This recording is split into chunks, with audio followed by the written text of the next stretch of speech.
For more on Catalonia's push for independence, we're joined by Isabel-Helena Marti. She's a member of the Catalan National Assembly in Barcelona. Also with us is Federiga Bindi. She's a senior fellow with the Center for Transatlantic Relations at Johns Hopkins School of Advanced International Studies. From Madrid, Daniel Gascon is the editor of the Spanish magazine Libres, and Alberto Avendano is an award-winning Spanish journalist and currently the Washington bureau chief for the National Association of Hispanic Publications. Thanks to all of you for joining us. Isabel-Helena, let me start with you. The Catalan president is expected to address Parliament on Tuesday, and he is maintaining his threat to declare independence. Let's take a listen to what he had to say. We opened the door for mediation, and we have welcomed every mediation opportunity we received. Days have passed, and if the Spanish state does not respond to the mediation petitions, we will do what we have to do. Now, listening to that, what are your expectations of what could happen on Tuesday?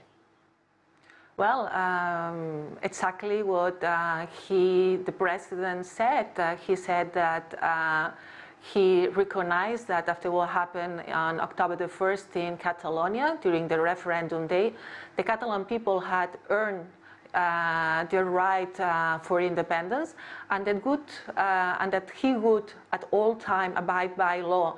And we know that the referendum law requires a declaration of independence if the yes wins in the referendum, and that was the case. So we just expect that he abide by law, as he already said. Isabel-Helena, just one point of clarification on the law. Those who don't want Catalonia to leave Spain say that there is no provision in the Spanish constitution for this kind of referendum. The Catalan parliament, which is 100% legitimate parliament, and where are the political representatives of the Catalan people, passed the so-called referendum law. And that law states what I just explained. So here we have this problem of legitimacy. There are some part of the people that says that there is only one legitimacy in the Spanish Congress and the Spanish government, and that other part of the Catalan people, which is a majority, as we saw on October the 1st, which says that Catalan parliament is really a legitimate representation of the Catalan will. Okay, Daniel, you were there in Madrid. What do you make of this? The majority of Catalans have shown that they want independence, but how serious is this for Spain? Well, I think it will be very serious and very worrying for Spain and also for Catalonia, because I think it will create immense economic and social damage. First thing I want to say, there's not the Catalan government has not proper legitimacy to declare independence. As the vote on October 1st was illegal, it lacked the basic democratic guarantees, and also the counting was clearly fraudulent. For instance, one thing is that the president of the Catalan government announced his intention to declare independence before the number of votes were known, no? The results, the true results. So the voting was not about democracy, it was about independence. The Catalan people are not oppressed. Catalonia is a very rich country, or part of the country in a democracy that is in the European Union, and the Catalan people vote. They have government representation in the Spanish parliament too, and Catalonia controls health, education, security. So this, and the other part is that this is not only a conflict between Spain and Catalonia, or not only that, it's also a conflict between Catalonia itself. Federiga, Spain's Prime Minister Mariano Rajoy could invoke what's being described as the nuclear option, and that is direct rule from Madrid. Yeah. Article 155 of the Constitution. That's right. What kind of impact would that have? Well, before I get to that, I would like to comment, if you don't mind, Sure. to what was said before. This is not illegitimate independence referendum, the way it was framed, and Puigdemont does not have legitimation to declare independence. If you look at it from the strictly constitutional point of view, but also if you look at it from the democratic point of view, because this was not a referendum organized with everything ensuring that every single person had the possibility to vote. Clearly, yes, they got 90% of yes vote, but it was only those who wanted independence who went to vote. And also, as it was said, Catalonia is divided. I mean, not everyone in Catalonia wants to have independence. So if ever there was to be a referendum, it has to be organized, amending the constitution and doing it the proper way. That being said, I'm afraid to say the Moncloa, Mariano Rajoy government haven't been smart.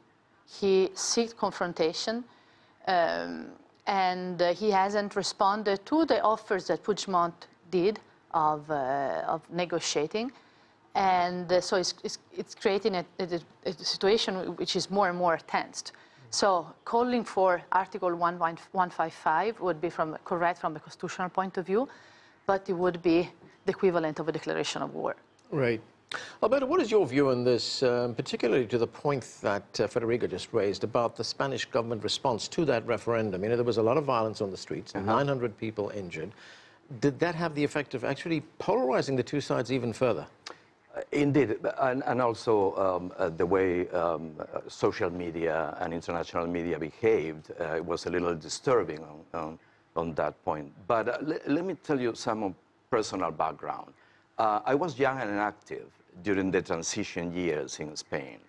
And I am witness with my generation how Spain was able to build a extremely strong and positive democracy, to the extent that the levels of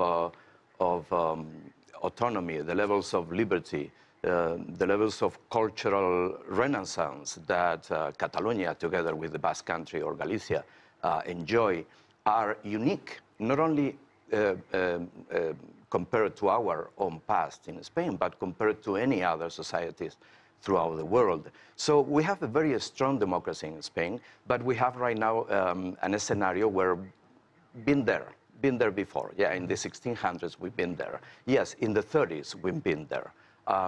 Right now, my question for the independent movement that I respect because of our strong democracy is how morally can you impose independence or a different kind of political structure on the majority of your population, which is the majority. The majority do not want out. However, even if it is 40%, even if it is 30%, I will have that problem too.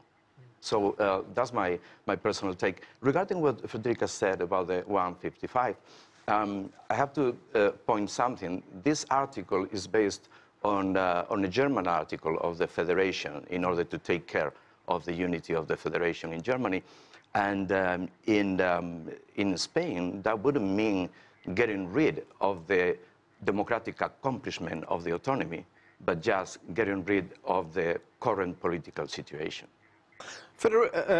Isabel-Helena, what do you make of that? The fact that, I mean, we've heard the other guests tell us here that there is no legal basis for this independence referendum. And the question is, what prompts the Catalans to seek independence in the first place, especially as Daniel pointed out, that it is a prosperous part of Spain. The central government does provide healthcare, education, security, and an economic foundation for the place to exist. So why independence?